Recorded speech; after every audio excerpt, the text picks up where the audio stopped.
The aggression in match situations is quite entirely different from in training sessions.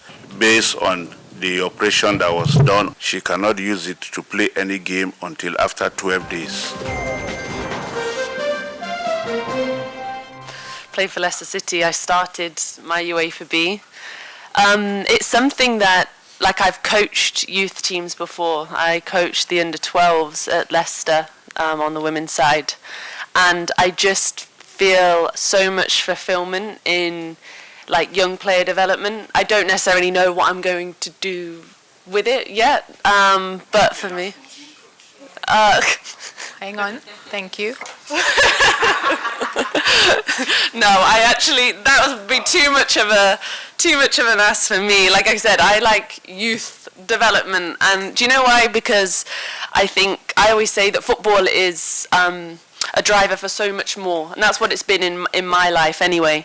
So like when I got to coach under 12s, it wasn't necessarily about football specifically, it was being a part of their development, because football just became like a confidence booster for them, but also showed areas where like they probably felt a little bit insecure, and I got to be a part of that, where I believe that if you build like a trusting relationship with a player and they trust you as a coach, you can bring things out of them that they didn't even know.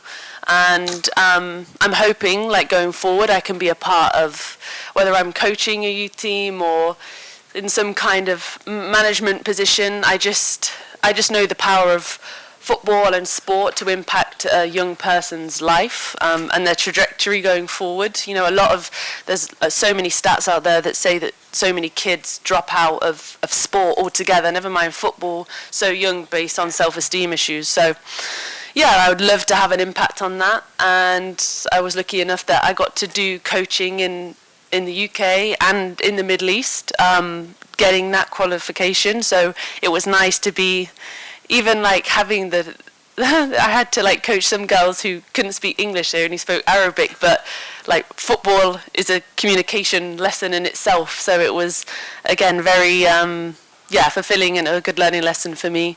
And yeah, no, I don't see myself being a first team national team coach anytime soon. Maybe again that's my own my lack of self-belief, but I know how hard the job is, and it's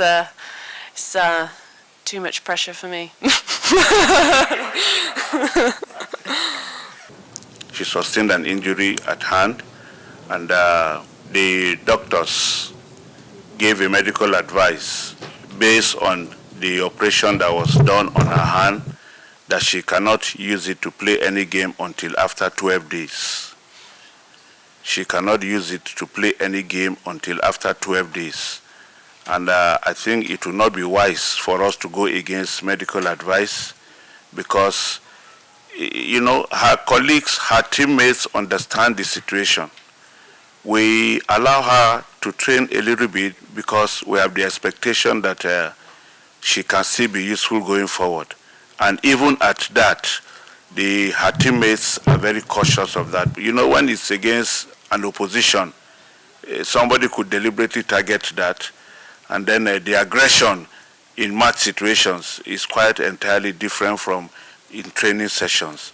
So we are not going against medical advice. That accounts for why she has not been able to appear in any of the matches. Thank you. I think you mentioned about the next generation. I think that's one thing. When I joined the Student Falcons, I knew the responsibility I had for others who, like my journey, it resonated with them, young people. I think I always say my siblings are probably my biggest motivation, and actually was the big drawing point for me wanting to represent Nigeria and know more about my heritage.